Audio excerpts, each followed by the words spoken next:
Algar Productions. This is the Post-Atomic Horror, the most comprehensive Star Trek podcast ever produced. Your hosts are Ron Algar Watt and Maggie Robotham.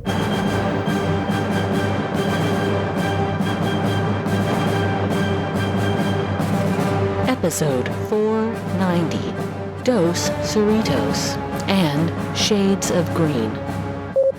Hi, friends. Welcome to the Post-Atomic Horror. I'm Al. I'm Maggie. And we're in the final season of Lower Decks. Yeah, if it's going to get good, now's the time. Well, running out of episodes, some bad news for show. you. Got some bad news for you. Uh-huh. I mean, these were both okay. Both of these were perfectly exceptional. Good God. Exceptional. No. No. They were perfectly acceptable. Much episodes better, yes. of Lower Decks. You know, I didn't hate them as much as some, except for some parts that I did. Mm-hmm. I could definitely be having a better time doing other things. I walked away saying, ugh, I didn't like those. But then going back through my notes, I pointed out a lot of stuff that I liked. And I think I do that as I go, just so that I'm not bitching for an hour every week. Yeah, which is smart, because I definitely, a lot of the time, come into this and just like, all right, how are you going to piss me off this week, Lower Decks? Started real quick this week. Well, something I've discovered is when we started this, I felt a little more favorably toward the show than you did. And as we go, I think you're warming to it a little, and I am not. Yeah, we're really moving. We've talked about this a few times. Stockholm Syndrome may not be real, but, you know, like, well, I'll take what I can get case, to not spend spend a year depressed. Or at least a year not depressed about fucking Star Trek. We're almost done, though. That's the thing, is like we got 4 more weeks of this. And, you know, like, even if every episode is like, I don't know, Badgie versus Bad Next Gen references, it's still 4 weeks. We could do that. Like, I've said this before, but we got through Enterprise. We could do this show standing on our heads. No, listen. I'm not going to do it standing on my head. But it feels like a weird thing to spend your time doing. Yeah, also, I got the mic set for me sitting the regular way. You know? It's like, do I have to move it down now? Or like, how long can I stay like this? The blood is rushing my head, and it's really hard to read my summary. Might clear my sinuses, though. That is true. All right, so let's get into it. Why don't you tell us about Dos Cerritos? So the Cerritos is exploring a mysterious space hole that leads to another dimension. Oh, God, please not the Mirror Universe. Please not the Mirror Universe. We're so due for a Mirror Universe episode on this show, and I simply cannot deal with sexy lesbian Boimler. I cannot, and I shall not do it. Anyway, so it's not the Mirror Universe, thank God. It's just a universe. And in this crazy universe, Boimler has a beard, Mariner is the captain, and Rutherford is, I guess, like 80% robot, which regular Rutherford thinks is pretty fucking cool, and I assure you it is not. After much mucking about and arguments between the two crews about whose universe is real, sorry, evil Cerritos, it's you guys, the Cerritos returns home. Unfortunately, Captain Mariner has kidnapped Beckett Mariner and left her on her ship so that she can go back to her relaxing life of yelling, screaming, and talking about those 3 episodes of TNG that everyone has seen. And before you ask, no, Captain Mariner is actually an asshole fascist, and surprisingly not less annoying than our Mariner. I know, I was shocked too. And her crew is quite happy to arrest her when they find out about the swap. Meanwhile, Tendi excels at being a pirate captain while attempting to keep her victims alive and accidentally starts a space war with the blue Orions from the animated series. I miss you, Tendi. Come home soon. I mean, we'll get into this. I'm not a huge fan of that subplot, but this has led to lots more Tendi on screen because her plots are entirely about her, and they take up almost half the episode. Yeah, we basically get like half the episode. It's like the show finally realized, oh, this is the person people want to pay attention to. I just wish she was back on the ship. And she will be. Like, look, spoilers for the next episode, but I said she'll be off the ship for 2 episodes and then she'll come back, and that's exactly what happened. So, you know. Good work, Al. Yes. Identifying basic patterns of everything ever. Yeah, I'm a clever person. You say that, but I'm real bad at it, so... That's not true. Patterns You'll call out stuff that I missed all the time. That's not true at all, especially with Star Trek. We've watched so many of these things, and particularly a show that deliberately mimics the other shows. That is true. It's pretty easy to figure out where they're going with most things. That's when it gets me the most. Like when it wins me over the most is when they feel like they're doing that and then they swerve. But none of that here. So no, of course not. That would this be is pretty standard stuff and entertaining. This is much less entertaining. I didn't hate it. I didn't hate it either, but like, there was also some stuff I really hated. Yeah. Well, let's get. What was your good thing?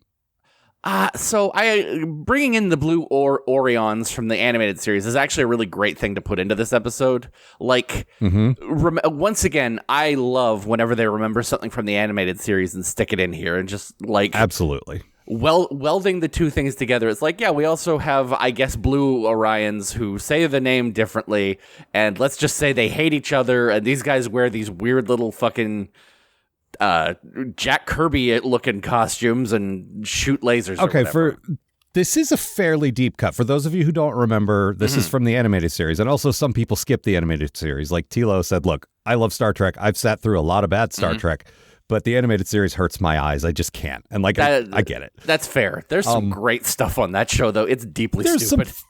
There's some fun stuff. There's some genuinely good stuff, and there's a lot of just this. So the head of Filmation, I believe Lou Scheimer was his name. That sounds familiar. Because he also did He-Man and a million other shows. Yeah. Filmation did. Famously colorblind. Apparently, really nice guy, but in charge of an animation studio and colorblind. So that's probably why the Orions were rendered in a much more of a blue shade than green. And then I'm pretty sure they were addressed as Orions in those episodes because Shatner said it that way, insisted it was pronounced that way, and, don't correct him, it sickens. We've all heard the tapes. So, oh, did Bill have an issue with the way something is pronounced? Shocking. Excuse me, shocking. Well, this is just you insisting, no, that's the Canadian spelling. Like early in our friendship, you'd say, no, that's how we do it in Canada. And then you don't do that anymore because I spent a lot of time with Canadians and also I could just look it up. But it's real easy to prove that I'm lying to you now. But this show, you're right, taking two things that were kind of mistakes and saying, no, this is canon, this works. Like, we've always enjoyed that we used to call them like no prize explanations. Like, let's go in and say, no, this wasn't a mistake. It exists in universe and here's why. And I like that kind of thing. It's one of the things that like most interests me with Star Trek. And like, this is the thing we used to do on the show. Or on Endeavor. It's like, okay, none of this makes sense, so we figure out a way for it to make sense, I love that. I love that so much. And this is a great example of that.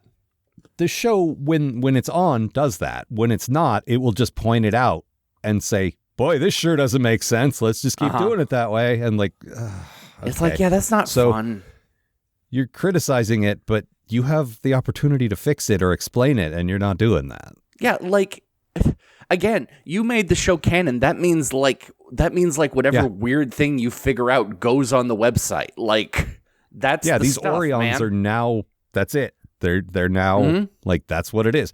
And having two factions formerly part of the same culture who have split, like that's very Star Trek. Yep.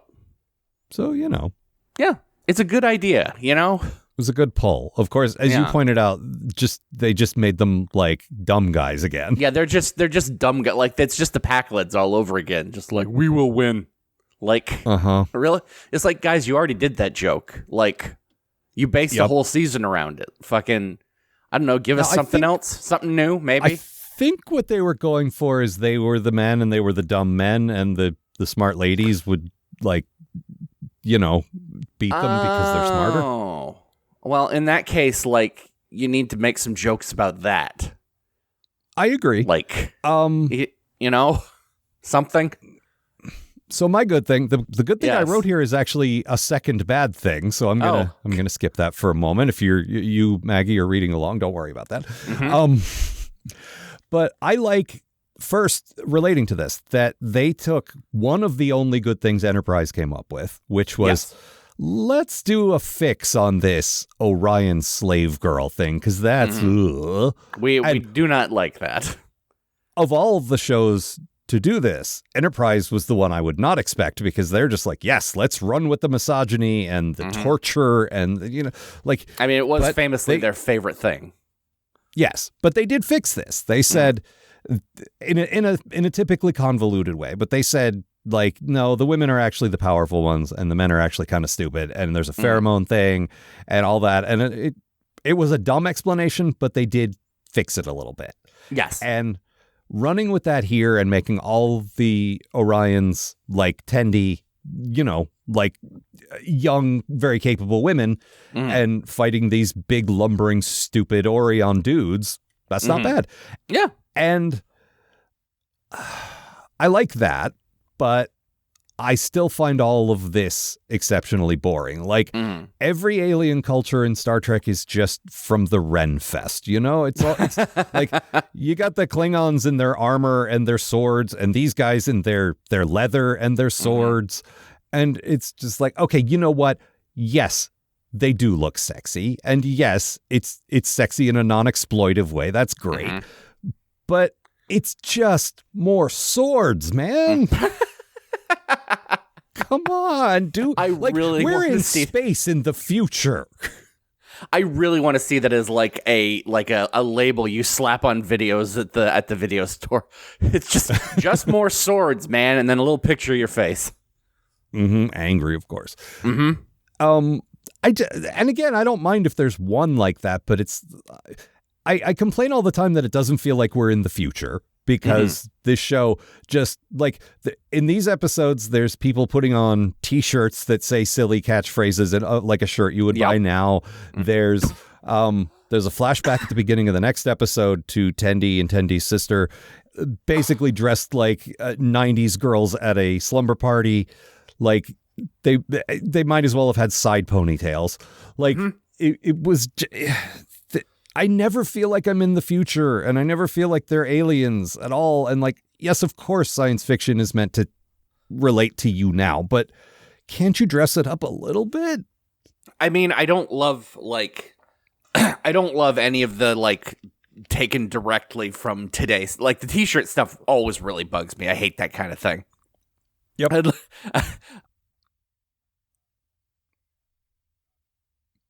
But that's your workout clothes. That's okay.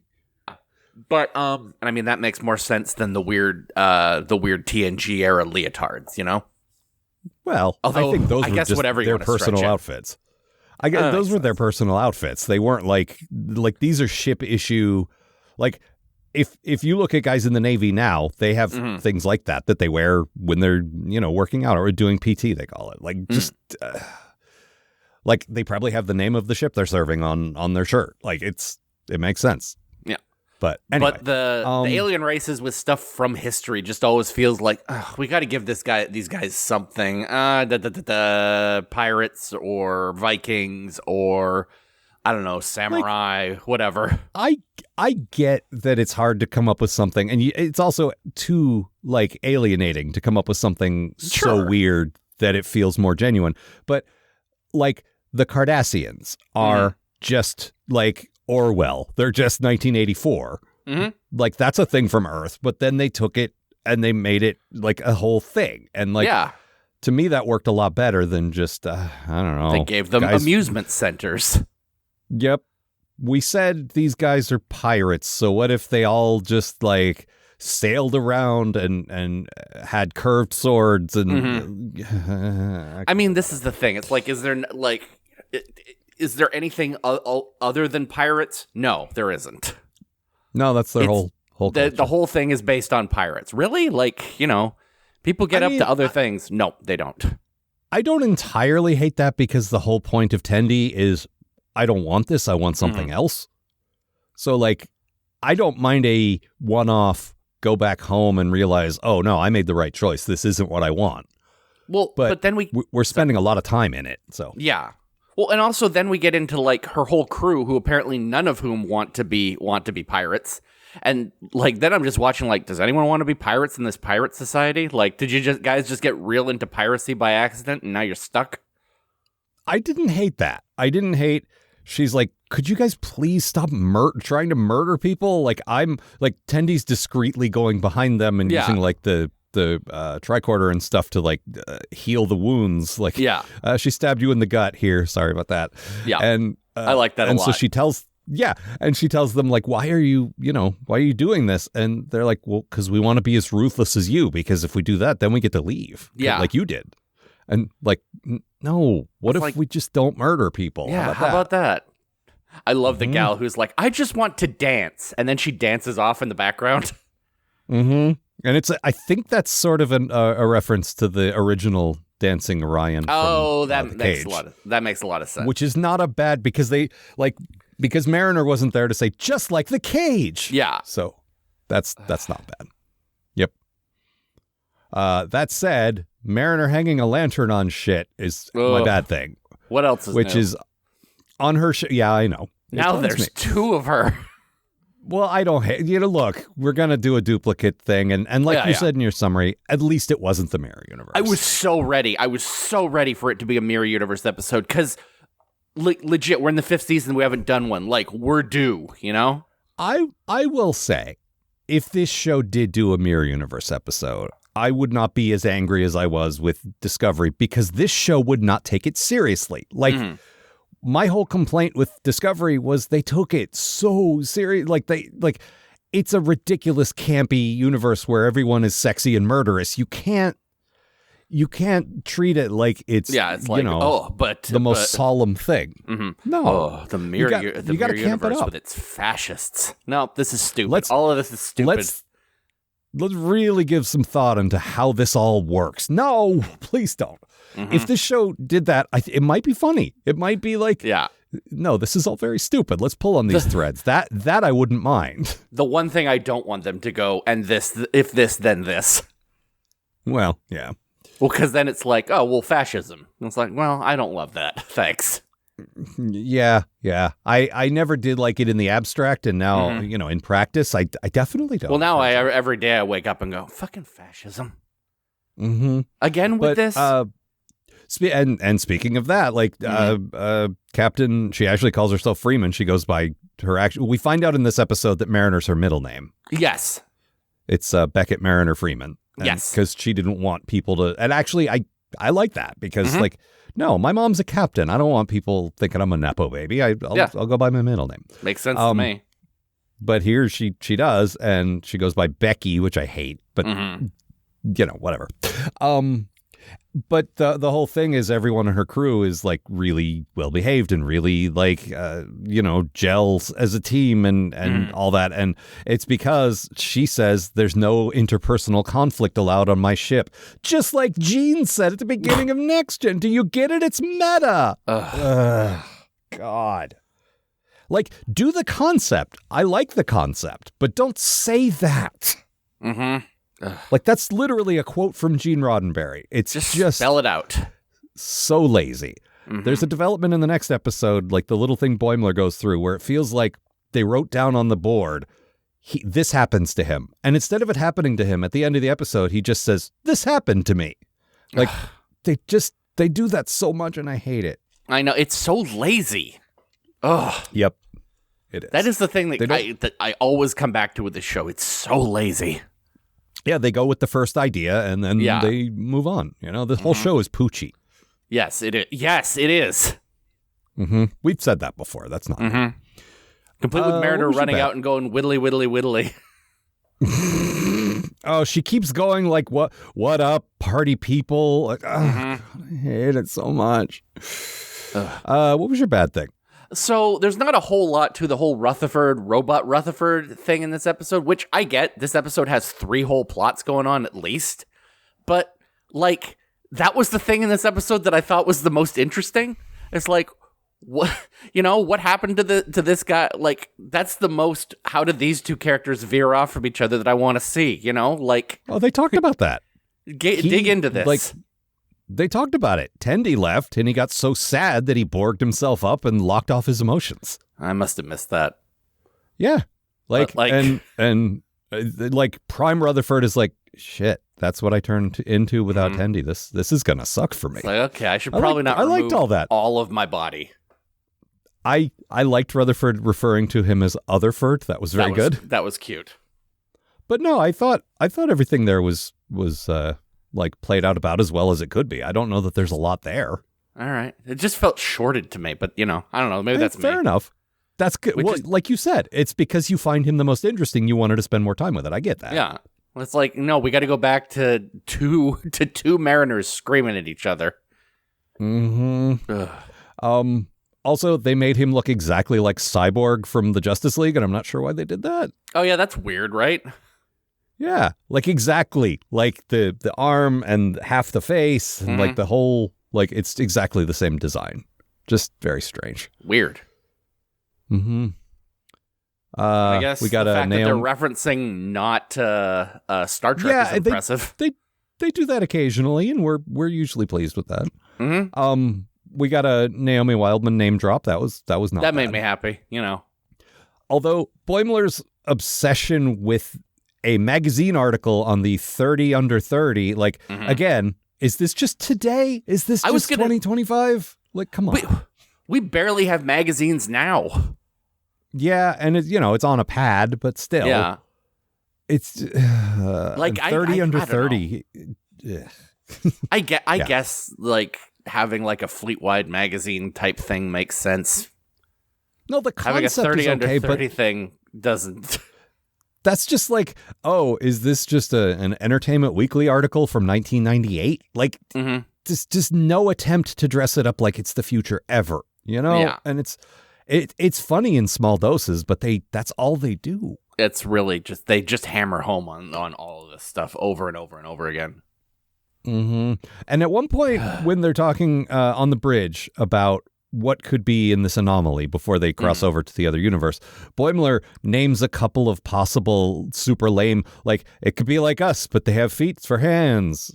And then he says something else, and he says, or something better than that. And that right there is the writer's room of this show. Or something better. Nah. I'm just waiting for them to go to Cowboy Hat universe. Well, they do love sort of taking whatever Futurama cast aside 20 years ago. Is it an infinite number of these? No, just the two. What else? Let's see. Oh, there was one mariner calls out the other one and says, "That's how hacky that is," and like, okay, thanks. Yeah, again, thanks don't for saying that out loud. Yeah. Got a nice T'Lyn moment at the end where the whole difference between T'Lyn and other T'Lyn is one of them says fascinating and one of them says, I don't remember what she says, something similar. Yeah. Weird. And then like at the end she says the thing the other one says, and they're like, oh my god, no, I am just messing with you. I'm like, that was good. that was a joke. I'm like, yeah, you're still the best. And there's we got her in both episodes, so that's something. Well, now that we're in the 5th season, I'm really hoping they're like, oh right, she's here all the time now. We introduced her at the beginning of season 4, then forgot about her for most of it. Like at least half the season. No T'Lyn, you can tell because it was my bad thing for every single episode. Yeah, well, this is a valid bad thing. God, is that it? I like that Tendi has a little model of the Cerritos at her house in Orion. That made me happy. I mean, of course she does. Yeah, I just thought it was cute. I like Tendi. Yeah, so do I. All right. Anything else? Nah, I think we can move on. All right. Time to talk about Shades of Green. Get it? Shades of Green? That's a callback to Shades of Grey, a guaranteed entry on anyone's worst TNG episodes list. This, at least, is not the worst episode of Lower Decks, unless you're looking at a list Maggie made where there's a 50-way tie for that title. No, in fact, nothing that happens here has anything to do with that TNG episode. Instead, we're continuing the thrilling interrobang Orion plot from last episode, because we definitely needed even more swords in this fucking space show. The keepers of this franchise seem extremely determined to feature more swords than Game of Thrones, a show where the titular throne is literally made of swords.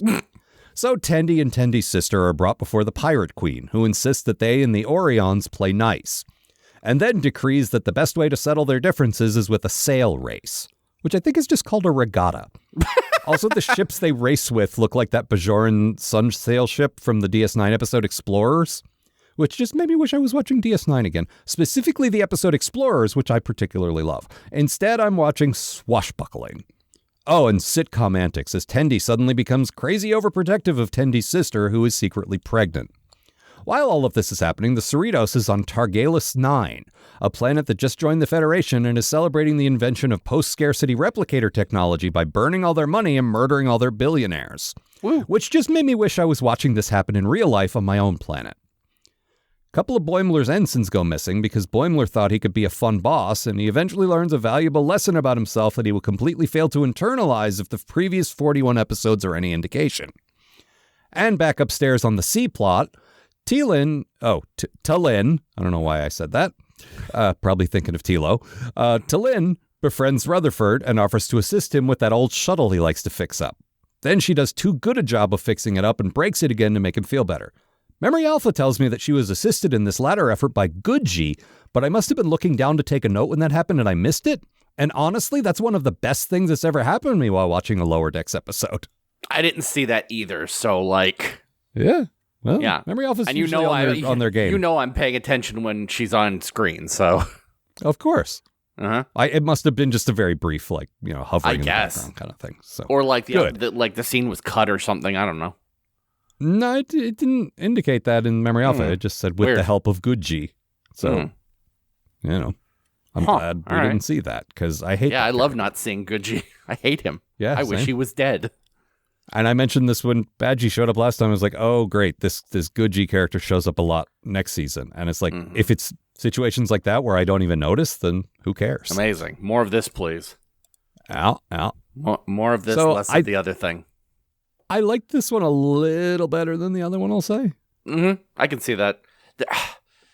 The Tendi this is my bad thing, but the Tendi subplot of this one, or possibly just plot. Maybe it might be the A plot. I'm not sure. A lot of this is built around Tendi trying to protect Tendi's sister because she's pregnant. And I always hate a sitcom plot that's built around two people just not having a conversation. It's, as seen above, the laziest thing you can do in a sitcom plot. I spent 20 minutes waiting for the episode to catch up to where I am. I will say it's not just lazy sitcom. It's absolutely mainly a sitcom thing. But we've seen Star Trek do it too. I've heard you make this complaint, very valid, about Discovery episodes. Sometimes it's used in straight drama too, and it's even worse there. It's always so annoying. Just sit down and have a conversation. I love watching two characters have a conversation. It's one of the things I'm here for. There was a trend in comics 20-some years ago where writers, Bendis did this a lot, but there were other ones too, did away with the whole secret identity thing because that was an interesting contrivance in the 60s or whatever. But we need to it's implausible and it's an irritating source of conflict to say, I gotta hide my secret from my mom all the time or whatever. And it reminds me of that. It reminds me of modern shows are okay, this generated a lot of conflict in old things, but we're more aware now.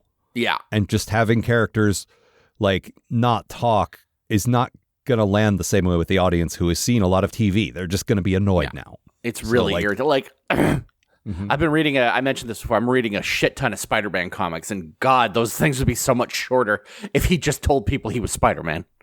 Yep, exactly. Where were you, And it's Peter? the same kind of thing. Nowhere. Well, the Rhino just robbed a bank, so I had to stop that, and then, You're an asshole, Peter. No. Yep. And, again, they got interesting stories out of it back in the day, but it's at a certain point, we've all grown up reading stories like that and watching TV, and we know. So, you need to tell different kinds of stories now. But they don't. Also, I like you adopting my, her name is Erica, which whatever, but yes, no, they're Tendi and Tendi's sister. Come back, Tendi.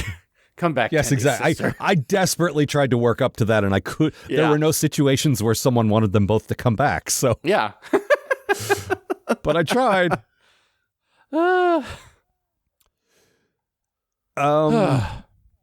Well, since you're talking about your bad thing, my bad thing, Boimler wanting to be the fun boss was such another hacky sitcom thing. Sure. Like the uptight person saying, no, I'm fun. Everybody go do what you want. And then they get kidnapped. And it's like, and it's all my fault. Yeah, okay. I've seen this a million times too. And I don't care if they do things that I've seen a lot, but bring something new to it. That's all. Well, that's the other thing with this. Sorry. No, go ahead. The other thing with this episode, like they do it again. Like after his crew gets kidnapped, Mariner literally says, okay, let's just call up to the Cerritos. They'll put a lock on these guys and beam them up. And Boimler's like, no, we can't do that. I can't let people know I made a mistake. It's like, don't tell me there's this stupid, simple solution that you're just not doing. Because again, I'm just wondering why you're not doing it. I will say that lasted for like one story beat. And then they called back again. And they're like, okay, look, we lost our ensigns. Can you please find them? And the Cerritos says, sorry, we've got a lot of other things going on and we can't. You got to go find them. And like, okay, at least they addressed that eventually. But you're right. For a minute, that was irritating. I did like the runner where it's Mariner calling up to the ship and Boimler talking into her comm badge and what's his name saying, Ransom. Are you guys sharing a comm badge? I guess that's cute. It's a little weird. And then the second time is like, okay, seriously, Boimler, did you lose your comm badge? Like, that was cute. I like that. Do you want me to beam you a new one? It's so fucking good. Yeah, it was. It was good. And it's such a, like, that's exactly the kind of, we're in Star Trek, we have to play by Star Trek rules. Let's do something a little odd with it. That was like, that was a joke that is not obvious, but very funny. Like, yes. Good, that's the sweet spot, you know? Like, yes, you all have your own comm badges. This would be weird, wouldn't it? Yeah, right. But also when you're writing the script, go ahead. Oh, also we know they can detect you based on your comm badge. That is, again, that's part of the show. I'm just thinking the logic of writing the script is like, well, Mariner's having this conversation. Boimler's standing right there. He wants to talk like over her shoulder because he's got something to add. Yeah. But wouldn't that be weird? It's like, Mom, I'm on the phone. But Mom, I want to talk to who you're talking. You know what I mean? Like, it's that kind of thing. Tell him I said hi. And, yeah. But you have your own comm badge. So, you know. It was cute. But yeah, the whole Boimler, he's a cool boss. He gives them pointers instead of pointers. And it's it's fucking Leffler's laws from Next Gen, but that's the him. thing. I thought that was dorky enough that it made sense that it was him until Memory Alpha informed me that it was a reference to Robin Leffler, and I just like... Oh, I caught that immediately. I mean, look, it was at least because she was in like 2 episodes, and the Leffler's laws were only in one of those 2 episodes. So like, I could absolutely see you not immediately pulling that. Like, well, I also did read a series of books where she was a main character. Oh, well, then maybe not. Yeah. Shout out to Peter David, who passed away last week, by the way, and wrote a shit ton of Trek novels I loved. I would say of the Trek authors, definitely has the highest proportion of good to bad. Would you say that is true? Yeah. Like, he wrote a lot, and they're not all gold. No. But I would say well over 50% of them are good, which not a lot of the Trek authors can say. No, it's him, the Reese Stevensons, and Diane Duane. There's a couple others. I like Christopher Bennett. Oh, Christopher Bennett's good. Yeah, the Buried Age. Yeah, I liked Buried Age. I liked he did a couple of DTI books that weren't bad. Yeah. And I thought he did another one he did one with, it was set sort of after the motion picture, and it was following up with some V'ger stuff, and I liked that one. Mm-hmm. What was there was the series that was set on, like, original series Space Station. Like, it was like DS9, but set in the original series. That was really good. Yeah, that was a whole sub-series that a few authors contributed to. Okay. It was Vanguard. Yeah. Yes, thank you. I think they had 3 or 4 authors writing for that. And I never read those, but it seems like an interesting idea. Yeah, I read a couple of them, and I really liked them, and then I sort of fell off.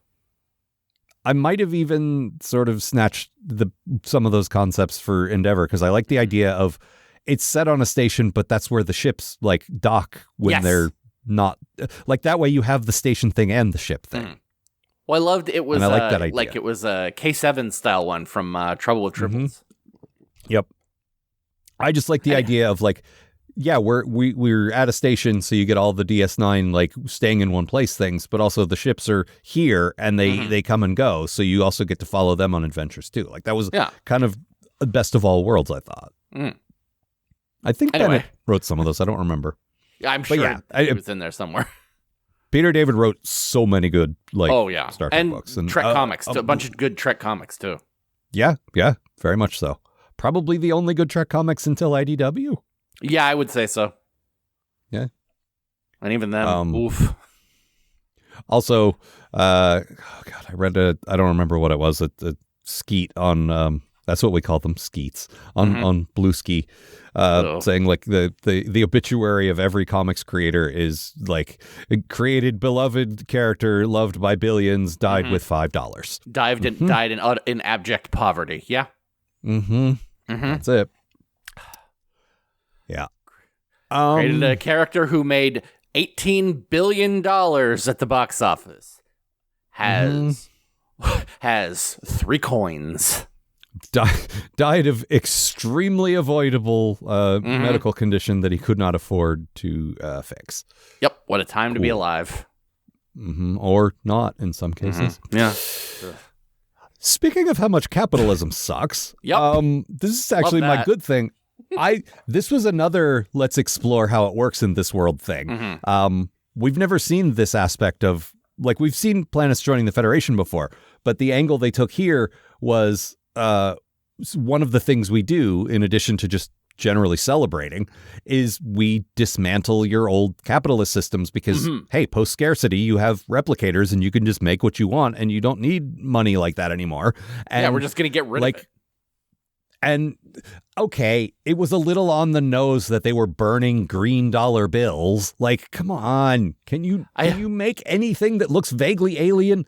But I mean, I still like... Oh, go ahead. It does instantly tell you what's going on. Like, when we cut to that scene and it's just flaming money falling from the sky, you're like, oh, I know exactly what's happening. Okay. Yeah, but they said it too. Like that is they true. said it in a voiceover. And again, it's just the fact that they are green dollar bills shaped like the same size and shape as American money. Like, you can't even make it a little, like, make it like Canadian money, make it different colors, like something, you know? Well, it's Battlestar Galactica money. They cut the corners off. There you go. Just any, no, just green rectangles. It's fine.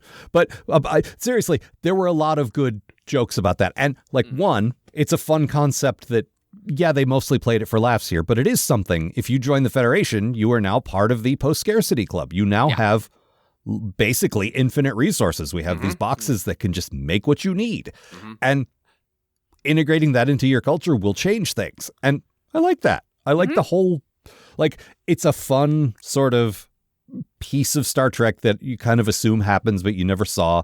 And they got some good laughs out of it. And again, the end of capitalism is quite appealing these days. It always has been, but particularly now for who knows why. Like, who could say?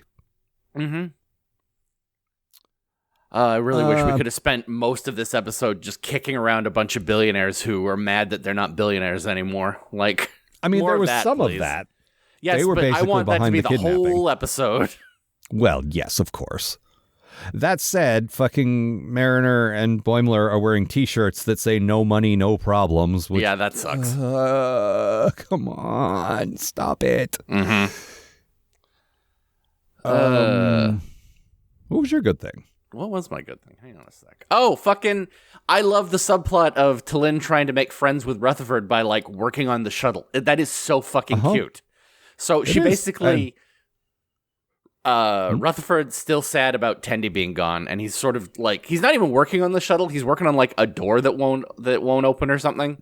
Yeah, this was their project together, and he's sad that she's not there to do it with him. But she sort of wanders in and just like, hey, I was wondering if you could help, like, show me how to do this. And it turns out that it's her plan to just, like, be friends with him and to, like, make him feel better about Tendi not being around. She's like, I have identified that this person is very sad because his friend is gone. Well, I can, his friendy.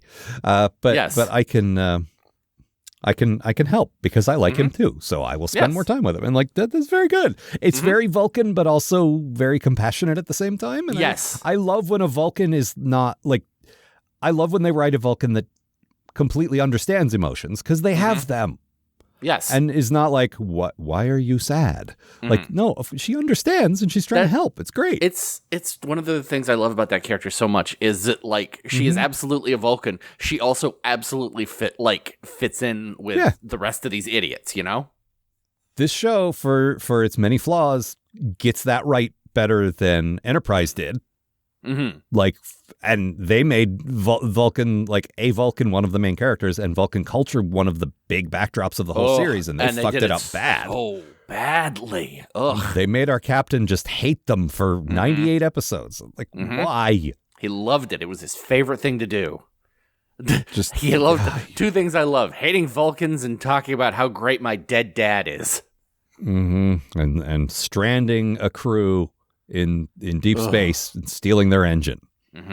It was completely justified. I did the right thing. Never forget, Archer killed like 200 guys. Left him to die. Yeah. Anyway, but no, I like they get it right. They get it absolutely right. And T'Lyn maintains her stoic Vulcanness while at the same time being incredibly sweet and compassionate. It's great. She then like once Rutherford's like, oh, this was like. I get what you were trying to do, but like this is like this is my project. Yeah, it can't be finished because that means if she ever comes back, we won't have it to work on anymore. Yeah, exactly. So she comes back. They go back to look at it, and T'Lyn's been up all night disassembling it as badly as possible. Oh, and when Tendi gets back and is like, "Oh man, it's worse than when I left." Yeah, that's great.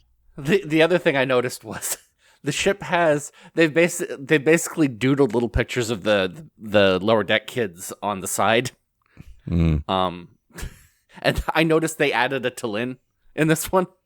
That made me so cute. happy.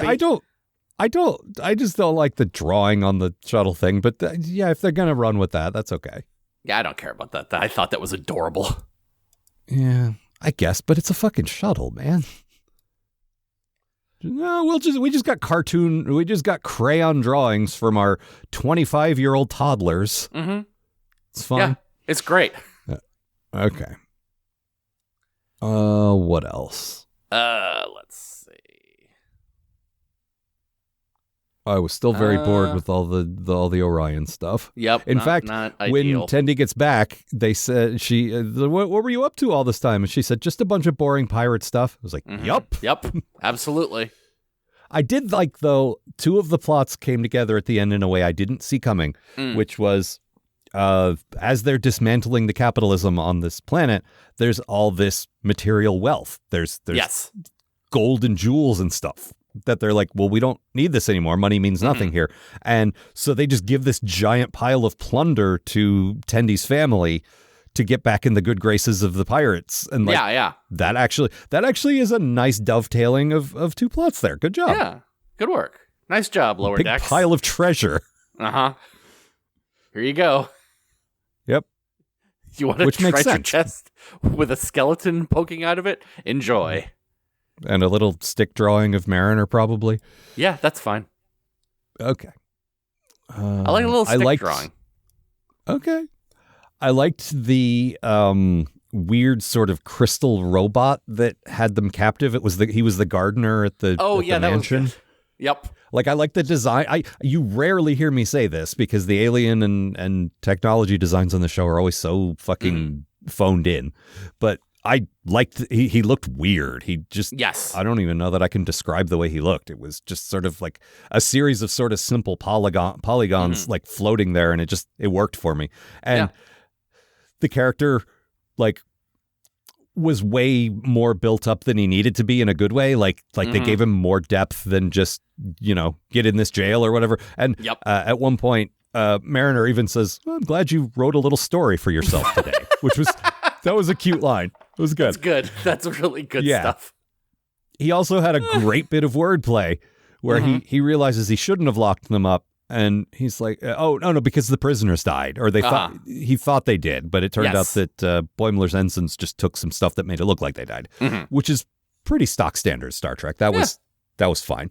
But the thing hangs its weird head and he says, I have failed as a guard and a gardener. And like, that was good wordplay. That's good stuff. Yeah. Yeah. There's times when the show gets it. Mm-hmm. But often it's the little details and not the bigger like story stuff. Yeah. I mean, that's, continues to be the thing. It's like the potential's all here, Yeah, well, it always was from minute one. A couple of other drafts. Yeah. Well, drafts. Yeah. Why do that? We only got to write 10 shows a year, and we got a writing staff of like 8 people probably. So that means one episode each, and we collaborate on a couple, and then go home for a year. Mm-hmm. Yep. What else? There's a dick bat in this episode. There is. There's another Filmation nod. Yep. The pirate queen has like this weird purple thing on her throne next to her. Yep. It goes, ah! Mm-hmm.